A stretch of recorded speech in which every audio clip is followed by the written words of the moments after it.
Good morning. Myself Rachna. Today we will start chapter first integers. बेटा chapter first integer हम लोग last time paper pen की help से कर चुके, लेकिन इस चैप्टर को मैं आज दोबारा करवाऊंगी आपको ब्लैक बोर्ड पे, क्योंकि कुछ बच्चों ने न्यू एडमिशन करवाया है, कुछ बच्चे व्हाट्सएप पे ऐड नहीं थे। तो ये वीडियोज आपको सभी SDSS ऐप पे अवेलेबल होंगी। आप लोग अपना लॉगिन करके ट्राई करना, उस पे आपको सारी वीडियोस मिल जाएंगी। ओके, अब हम स्टार्ट करते हैं इंटीजर्स। तो बेटा आपने क्लास 6 में भी पढ़ा होगा इंटीजर्स के बारे में, इंटीजर्स क्या होते हैं।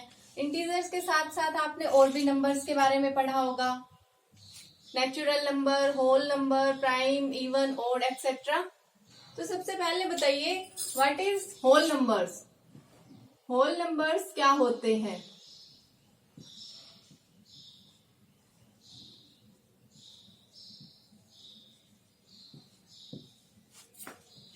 जो काउंटिंग 0, 1, 2 से स्टार्ट होती है अप टू इंफिनिटी तक, उन्हें हम क्या कहते हैं, whole numbers.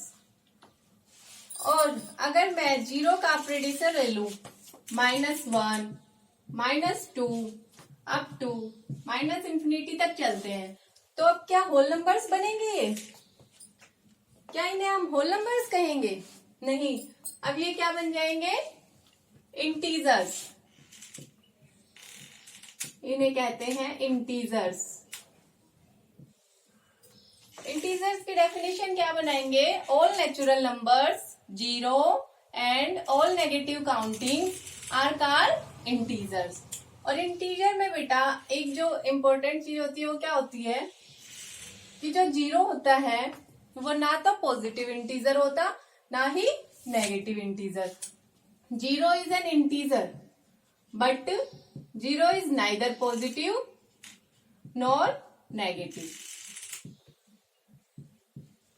Neither positive integer nor negative integer. और जो 0 के राइट साइड में इंटीजर्स है वो क्या होते हैं, हमारे पास पॉजिटिव इंटीजर। और जो 0 के लेफ्ट साइड में इंटीजर है वो नेगेटिव इंटीजर।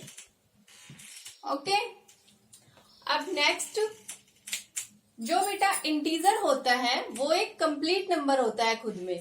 कभी भी जो इंटीजर होगा वो फ्रैक्शन की फॉर्म में नहीं मिलेगा, ना ही डेसिमल फॉर्म में। जैसे देखिए 7/4 ये एक फ्रैक्शन है, तो इंटीजर कभी भी फ्रैक्शन नहीं होगा, नॉट एन इंटीजर। ओके, और जो डेसिमल नंबर्स होते हैं वो भी कभी इंटीजर नहीं होते।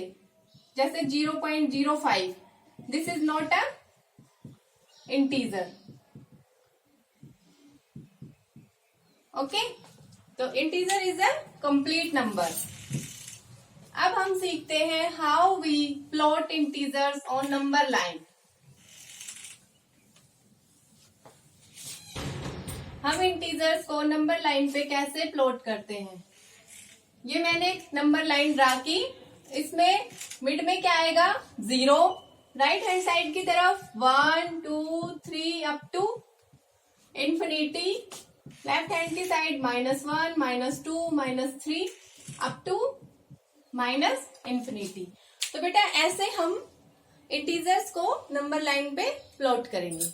ओके, अब इससे नेक्स्ट है हमारे पास addition and subtraction of integer, जो आना बहुत ही जरूरी है क्योंकि उसी पे बेस्ड होती हैं सारी चीजें इंटीजर्स के चैप्टर में। तो अब हम पढ़ेंगे addition and subtraction of integer.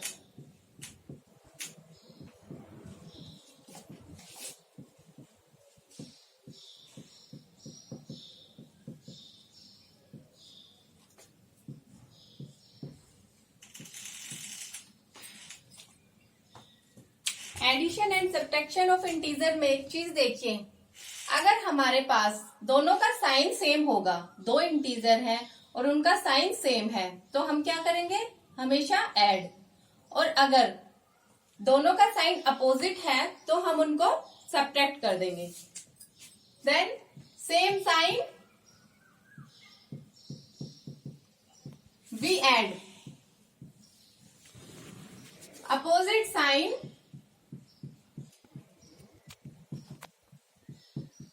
we will subtract them.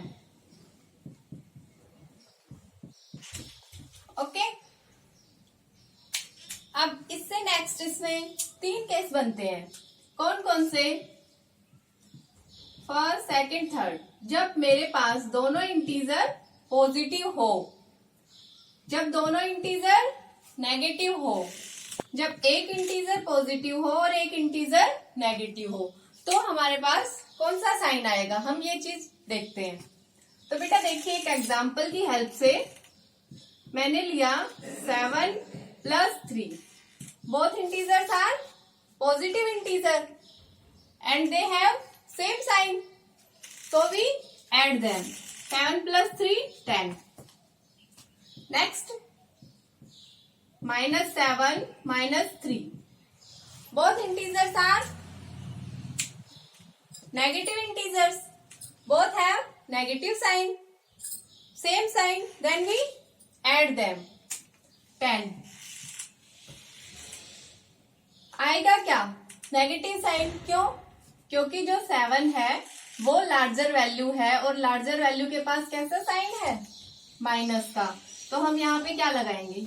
Minus. Okay, तो -7 और -3, माइनस का 10। अब नेक्स्ट देखिए, एक पॉजिटिव है एक नेगेटिव है।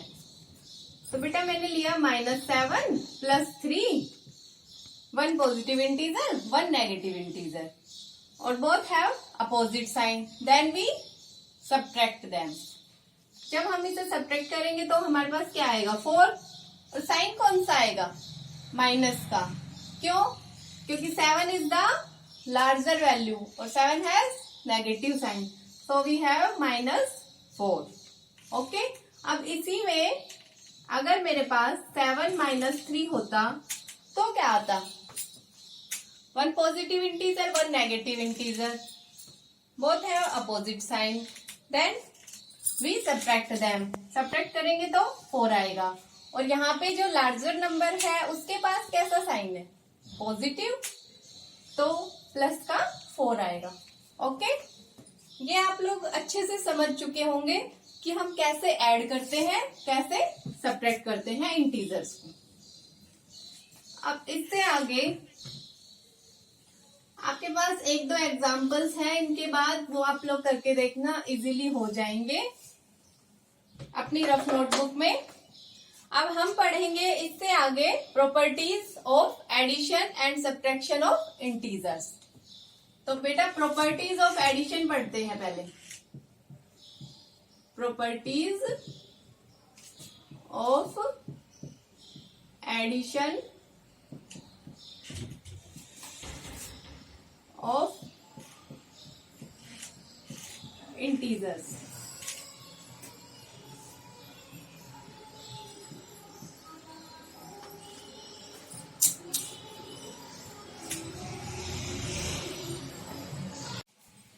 हाँ जी बेटा, हम पढ़ेंगे properties of addition of integers. Okay, तो बेटा इसमें 5 प्रॉपर्टी होती हैं: closure, commutative, associative, existence of additive identity और एग्जिस्टेंस ऑफ एडिटिव इनवर्स। तो देखिए फर्स्ट प्रॉपर्टी में क्या होता है। फर्स्ट प्रॉपर्टी में मेरे पास मैंने कोई 2 इंटीजर लिए, अगर मैं उन दोनों इंटीजर्स का सम करूं तो मेरे पास एक इंटीजर आना चाहिए। 2 इंटीजर लेते हैं, उन दोनों का हम सम करते हैं तो वो सम हमारे पास एक इंटीजर आना चाहिए, वो होती है क्लोजर प्रॉपर्टी, और जो एडिशन के केस में सेटिस्फाई होती है। तो एक एग्जांपल देखिए इसका। मैंने लिया 7 + 5, दोनों इंटीजर है, दोनों का सम करेंगे तो कितना आएगा?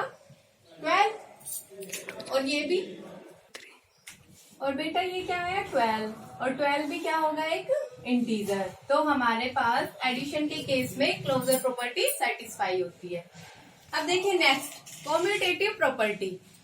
कॉम्यूटेटिव प्रॉपर्टी में क्या होता है? कॉम्यूटेटिव प्रॉपर्टी में मेरे पास ए और बी कोई दो इंटीजर है। जब मैं उन इंटीजर्स को ऐड करूं ए प्लस बी, तो वो बी प्लस ए के भी इक्वल होगा। अगर मैं इन दोनों इंटीजर्स का ऑर्डर चेंज कर दूं, ए को बी की जगह लिख दूं और बी को ए की जगह, तो भी वैल्यू सेम आएगी। तो जो एडिशन का केस होता है उसमें कॉम्यूटेटिव भी सेटिस्फाई करती है। देखिए कैसे, हमने कोई इंटीजर ले लिए 3 और 8, और अब मैं 3 प्लस 8 करूं चाहे 8 प्लस 3 करूं, मेरे पास जो सम आएगा वो इक्वल आएगा। दोनों का ऑर्डर चेंज करने के बाद भी value remains same. Okay, 8 plus 3 11, 8 plus 3 11, so the sum is equal, right hand side और left hand side equal. Okay, ये थी कॉम्यूटेटिव। अब नेक्स्ट देखिए एसोसिएटिव प्रॉपर्टी। बेटा एसोसिएटिव में क्या होता है? एसोसिएटिव प्रॉपर्टी में हम 3 इंटीजर लेके चलते हैं और उन तीनों इंटीजर्स का एडिशन करते हैं। देखिए कैसे, a plus B plus C equal किसके होता है? a plus B plus C के। चाहे मैं इन दोनों को एक साथ रख के ऐड करूं, चाहे इन दोनों को एक साथ रख के, सम इक्वल आएगा दोनों का। तो एडिशन के केस में associative property always satisfy. Okay, एक एग्जांपल देखिए, मैंने लिए 3 इंटीजर 2, 3, 4। अब इसमें पुट करते हैं 2 plus 3 plus 4 equal to 2 plus 3 plus 4। चाहे इन दोनों को साथ रख के ऐड करो, चाहे इन दोनों को, वैल्यू सेम आएगी। कितना हो जाएगा? 2 प्लस 7, 5 प्लस 4, ये भी 9, ये भी 9। Right hand side equal to left hand side. Okay, associative property also satisfied in case of addition, with respect to addition. Okay, अब नेक्स्ट होती है इसमें एग्जिस्टेंस ऑफ एडिटिव आइडेंटिटी। तो बेटा एडिशन के केस में हमारे पास जीरो आइडेंटिटी होती है। मतलब मैं किसी भी नंबर के साथ जीरो को ऐड करूं तो मेरे पास वो नंबर खुद आ जाएगा। देखिए कैसे, a प्लस 0 या 0 प्लस a करें तो हमारे पास क्या आएगा? a। और ये एडिटिव आइडेंटिटी होती है एडिशन की। ओके, एग्जाम्पल लेके चलते हैं। 9 में मैंने 0 को ऐड किया, चाहे 0 में 9 को ऐड किया, मेरे पास कितना आएगा? 9 ही आएगा। तो 0 इसकी एडिटिव आइडेंटिटी हो गया। ओके, एडिशन के केस में 0 इज द एडिटिव आइडेंटिटी। अब नेक्स्ट है existence of additive inverse. Inverse क्या होता है? अपोजिट। हमें किसी नंबर का इनवर्स निकालना है तो हम उसकी नेगेटिव वैल्यू ले लेंगे एडिशन के केस में, वो उसका इनवर्स हो जाएगा। देखिए कैसे, मेरे पास कोई नंबर है a, उसका इनवर्स होगा -a। कोई -a है, उसका इनवर्स होगा a। अपोजिट साइन वाली वैल्यू को ले लेंगे और वो हमें 0 देगा। इसका एक एग्जाम्पल ले लेते हैं। 7 का मुझे एडिटिव इनवर्स फाइंड करना है, तो 7 का एडिटिव इनवर्स क्या होगा? -7। जब 7 को -7 के साथ ऐड करेंगे तभी तो वो 0 देगा, तभी तो वो हमें एडिटिव आइडेंटिटी देगा ना। तो 7 plus -7 is equal to -7 plus 7 equal to 0। तो -7 is the additive inverse of 7।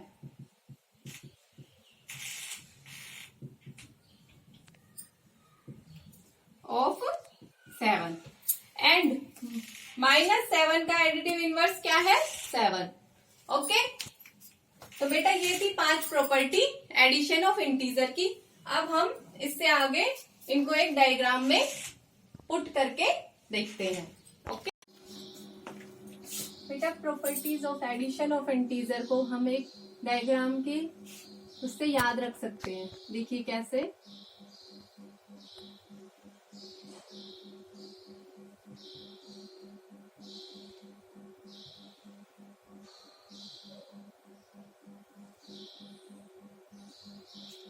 पांच प्रॉपर्टी पढ़ी है हमने इसमें, properties of addition of integer. First क्या थी? Closure property. क्लोजर में क्या होता था?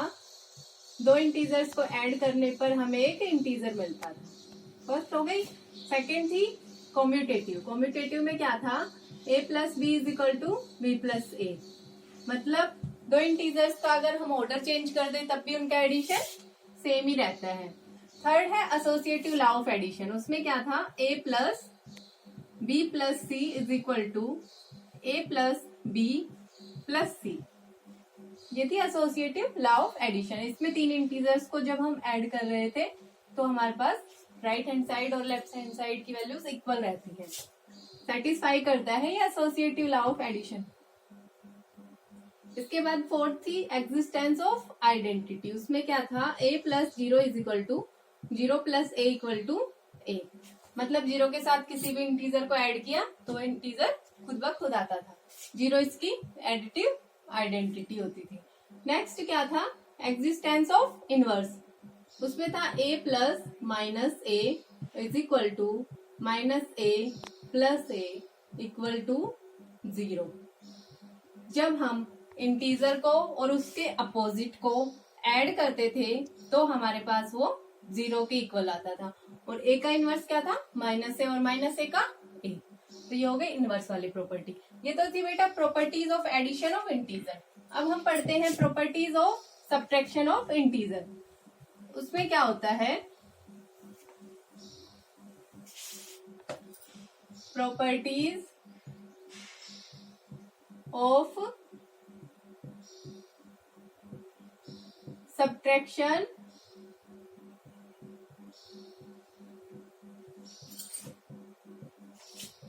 Of integer.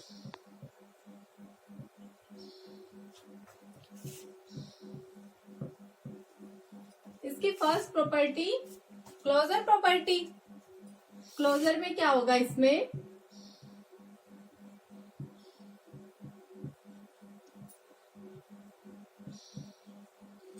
क्लोजर प्रॉपर्टी में मैं दो इंटीजर लेके चलती हूँ और जब मैं उन इंटीजर्स का सब्ट्रैक्शन करती हूँ तो वो मेरे पास एक इंटीजर निकल के आता है। जब हम इंटीजर माइनस इंटीजर करेंगे तो हमारे पास जो वैल्यू आएगी वो भी एक इंटीजर होगी। तो closure property also satisfied with respect to subtraction. Okay, for example 7 minus 3 is equal to 4। 4 is an integer, तो इंटीजर को सब्ट्रैक्ट किया, क्या आया, इंटीजर। अब नेक्स्ट प्रॉपर्टी देखिए, इसमें कॉम्यूटेटिव प्रॉपर्टी। कॉम्यूटेटिव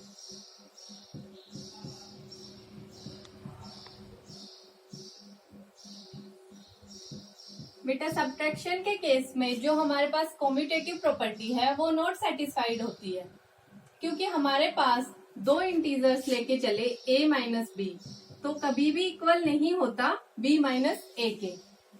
देखिए कैसे, एग्जाम्पल से मैं 9 में से 3 को सब्ट्रैक्ट करूं और 3 में से 9 को सब्ट्रैक्ट करूं तो क्या आएगा, 6, और ये क्या आएगा, -6। तो ये तो कभी भी इक्वल नहीं होगा।